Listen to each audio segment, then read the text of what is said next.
Hello, my friends. Welcome back to Cloud Wars Live, the podcast that is exploring the digital revolution and the remarkable ways in which it's impacting our lives personally, professionally, any of the space that might still exist in between. And one of our favorite monthly digital all-stars, Bonnie Tinder, is with us today. Bonnie is the founder and CEO of Raven Intelligence, which does peer-to-peer reviews of software projects, the applications, and also the partners involved there. Bonnie, it's always great to see you. And it's always great to be here. Thank you.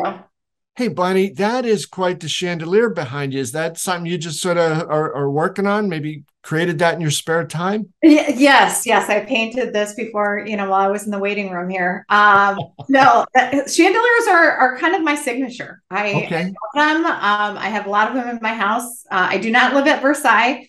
I do love some good sparkle. But you're let there be light. That's right. That's right. Exactly.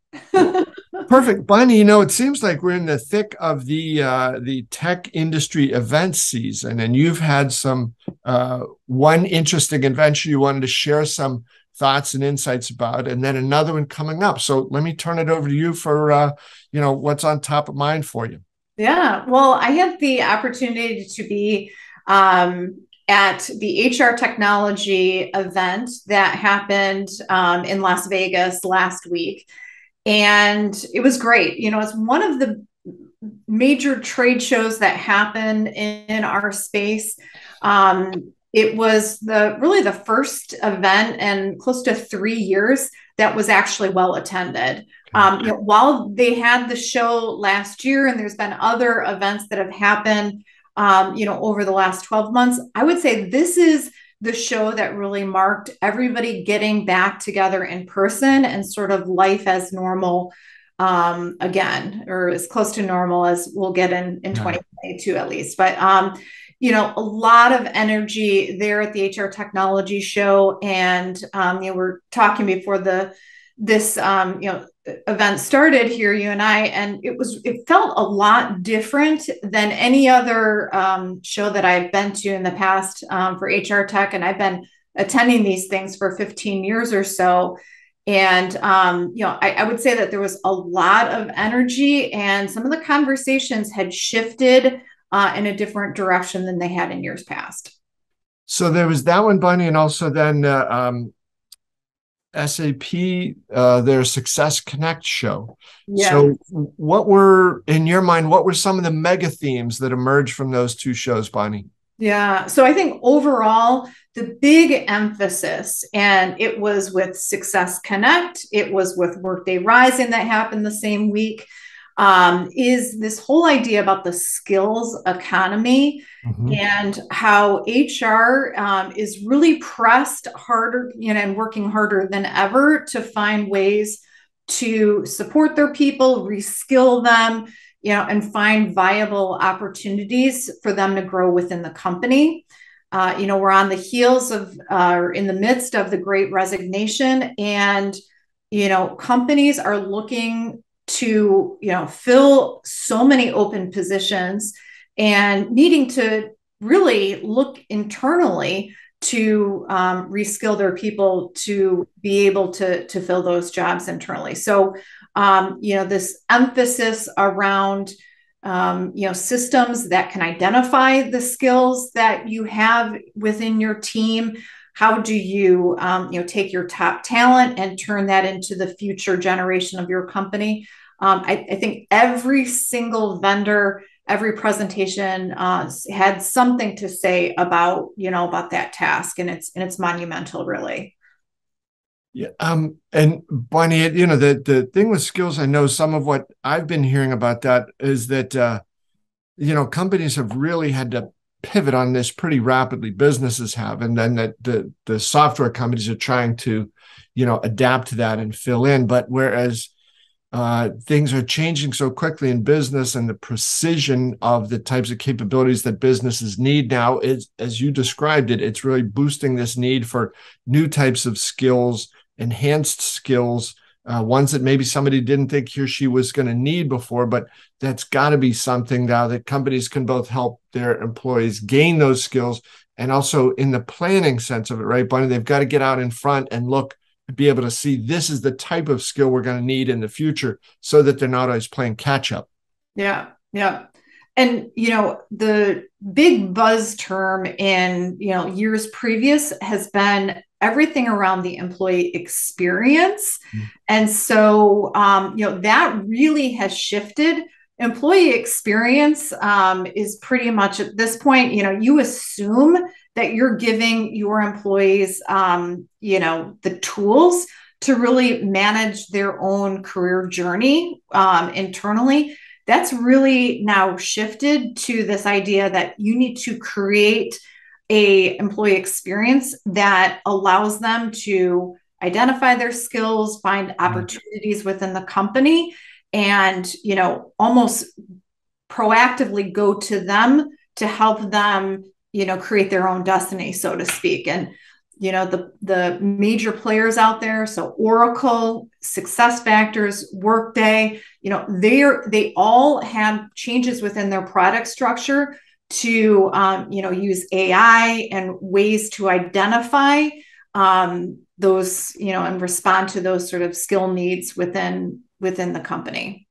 So, Bonnie, in the employee experience realm, some people say, well, hey, we do take your dog to work day, but that's probably not going to necessarily get you the types of skills that you're going to need in the future. Exactly. Yeah. So take your dog to work day, or supplying breakfast, lunch, and dinner, and all of those type of things. Those would fall into the employee perks sort of area. And I think, employees are almost tired of that and would prefer give me opportunities at my company and pay me, equitably, over let me bring my dog into work. They probably would still appreciate being able to bring their dog to work.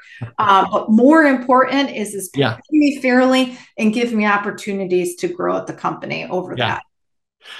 So, Bonnie, are you seeing among the customers that you talk to at these events and from the vendors themselves, is this growing the market for HR software? Is money becoming the revenue in these fields growing? Without a doubt. And over last year, we saw more HR buyers walking the floor. So people who had budgets and the ability to actually purchase this stuff versus in years past, it's been, I think lighter in this area.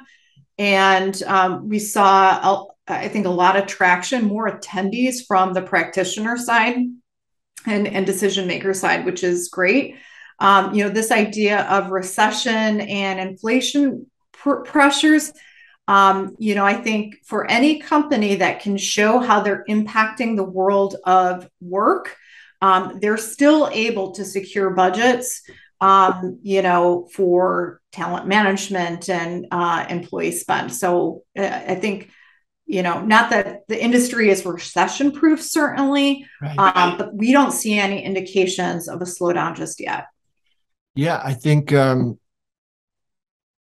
Oracle, I think they said their Fusion HCM revenue was up 26%. Workday's overall revenue was up 23%. And I believe that SAP also said they were very enthusiastic about the last quarter. So those tech vendors aside for a second, those numbers represent, as you've described, Bonnie, a very, very powerful demand among customers. They know they need these types of applications and insights to help, everything from skills to workforce planning and so forth like that, to be able to keep up in this crazy world with what's going on.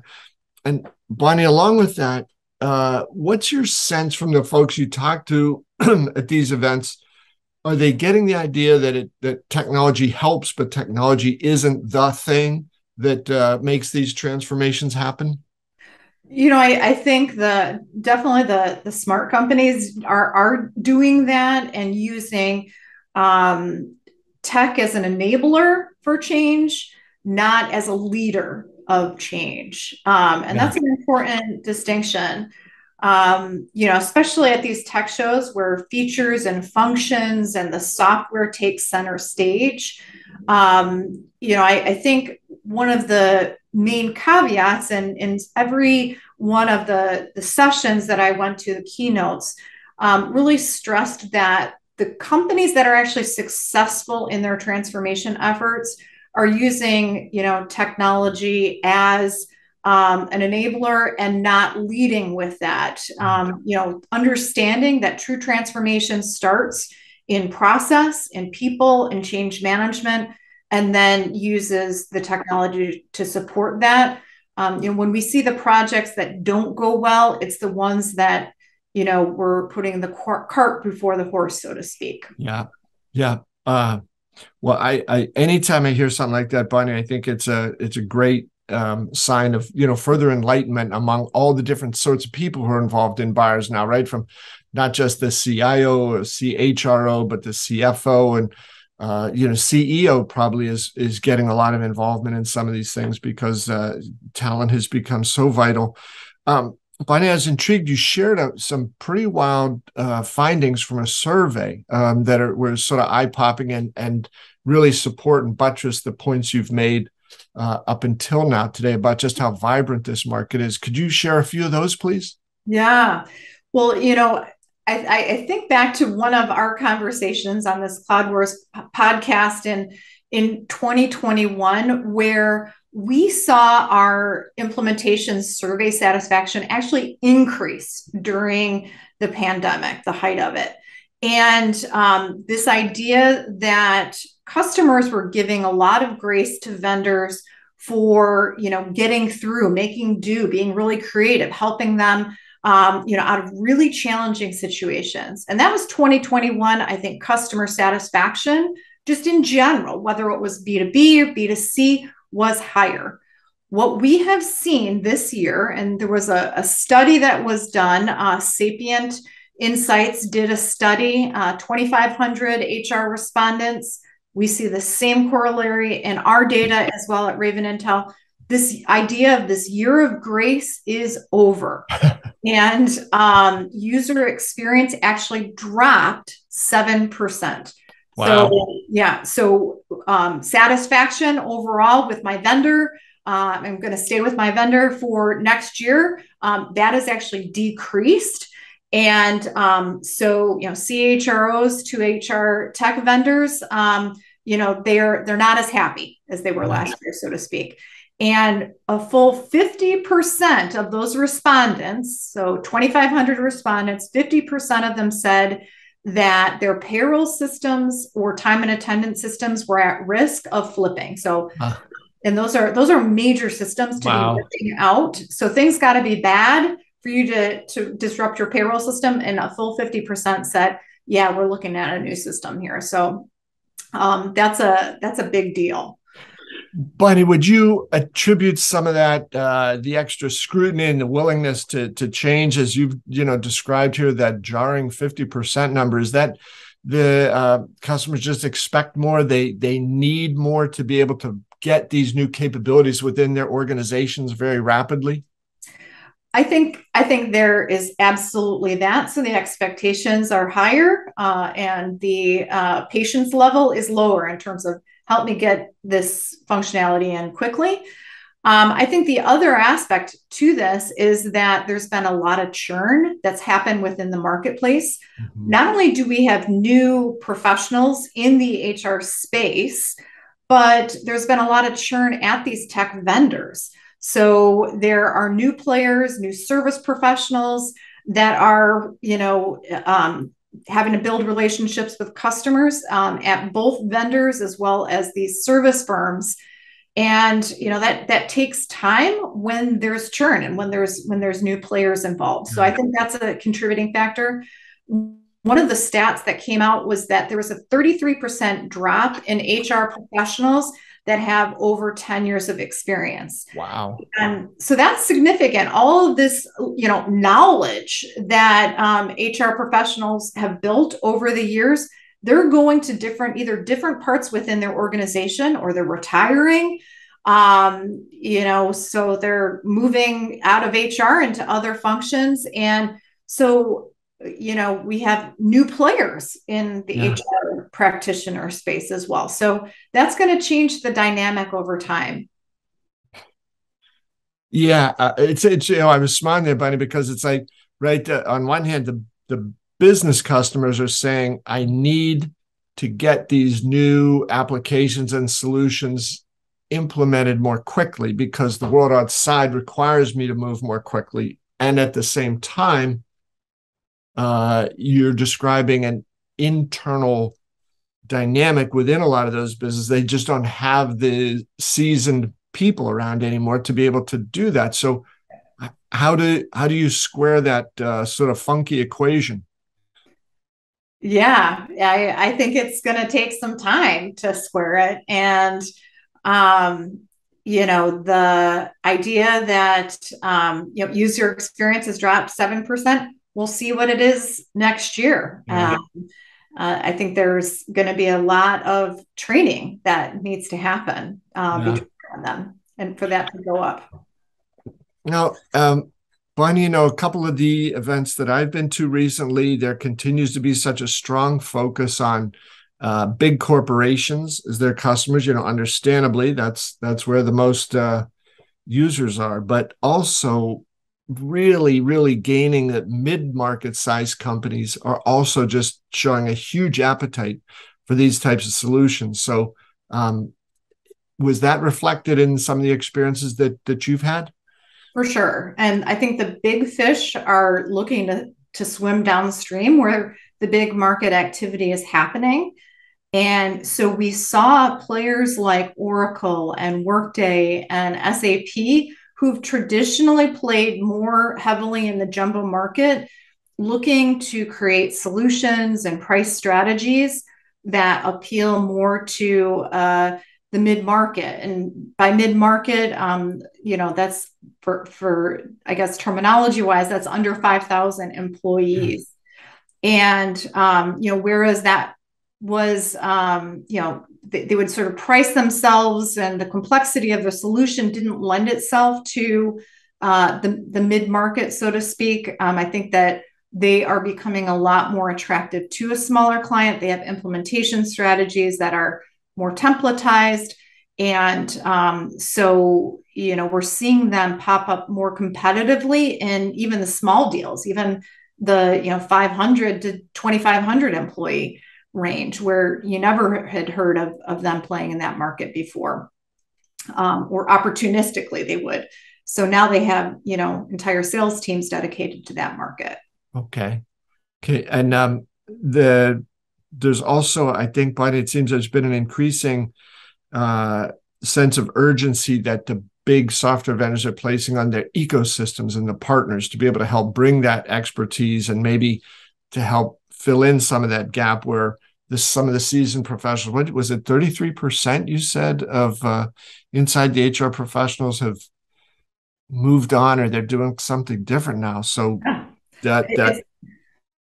Bob, it's a great point. And you see more of the partners of these software vendors doing what's called staff augmentation, which is to say, hey, we lost our payroll manager and we need somebody to come in for 6 months as we find, train, and onboard a new payroll professional, so to speak. So there's a lot of staff augmentation that's happening.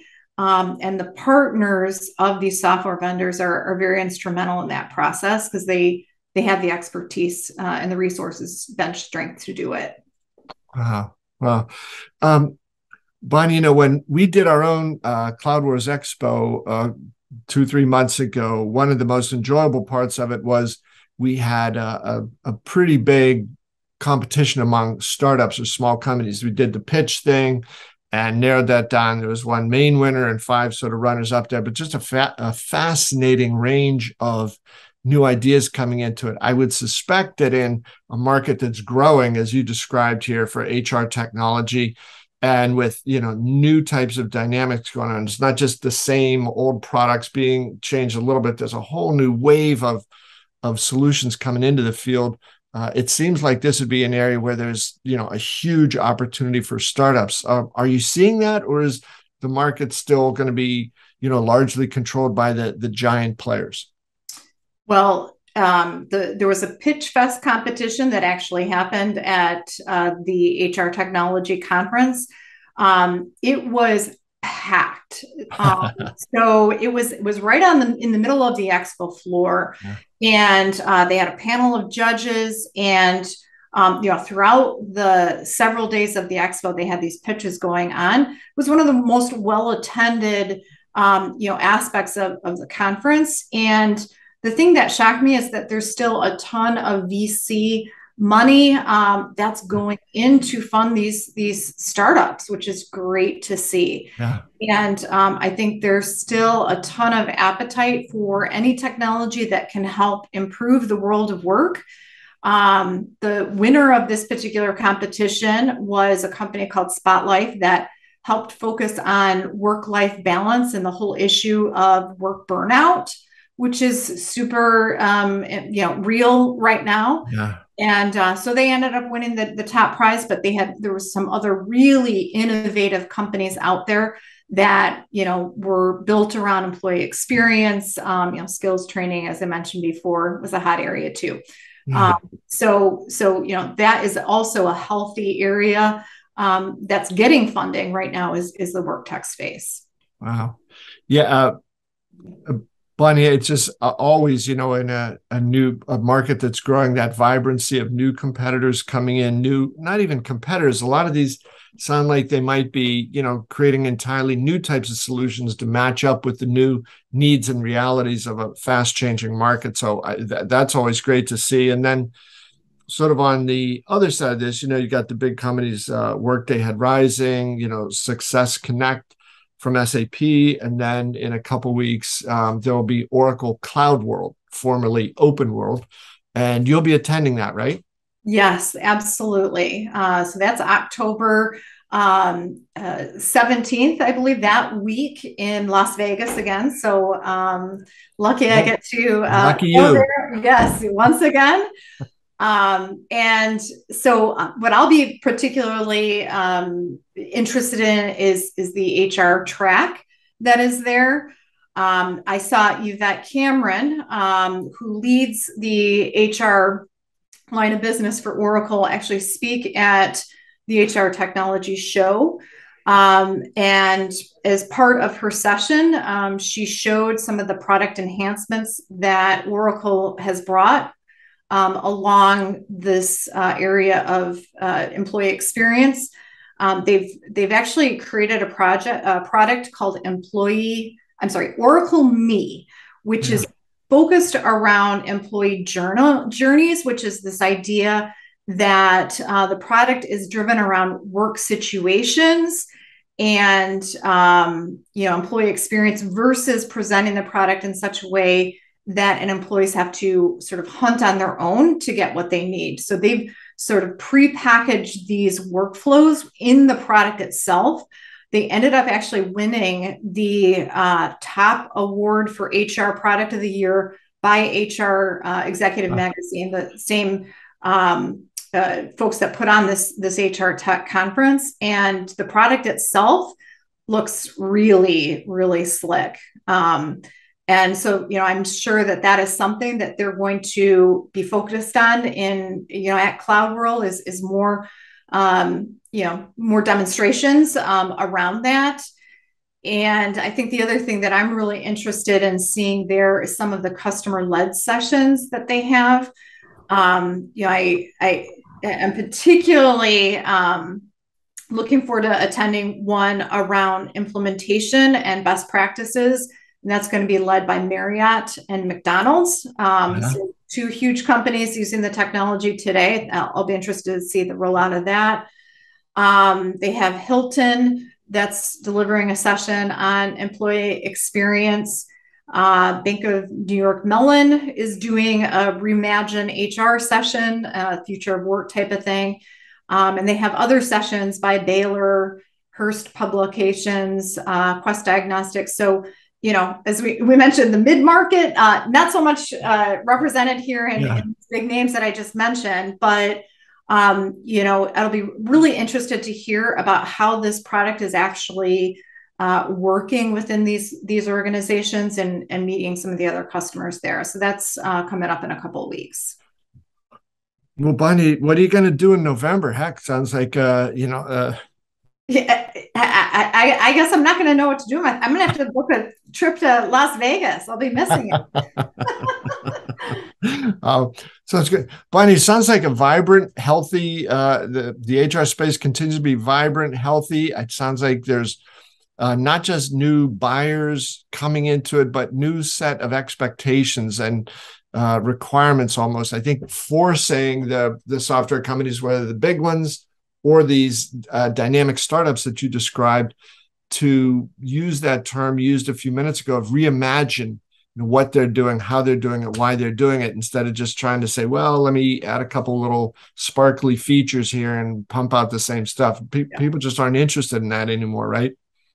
Well, and when you actually have a customer delivering the content, it's a much different way of presenting the material than a vendor.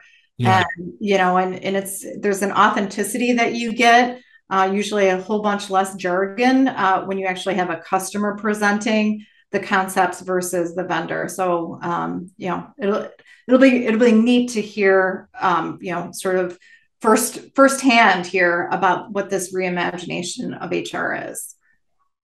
Well, fantastic, Bonnie. Thank you. This has been a great look at what you're hearing sort of on the ground.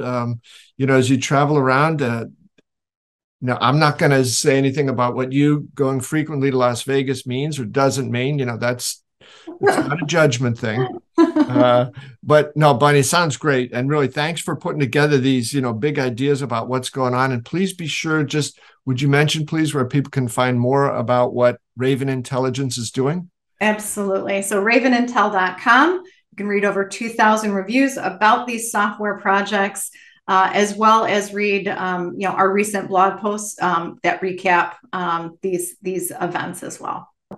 Perfect. Well, Bonnie, thanks so much for being with us. It's always a treat to talk to you and get your unique insights on what's going on in the world of software projects, and particularly on the HR side. Likewise. Thank you so much. All right. Thanks, Bonnie. Folks, thanks to all of you for being with us here at Cloud Wars Live. Hope things are going good for you, and maybe you've got a trip or two to Las Vegas in the works as well. We'll see you next time.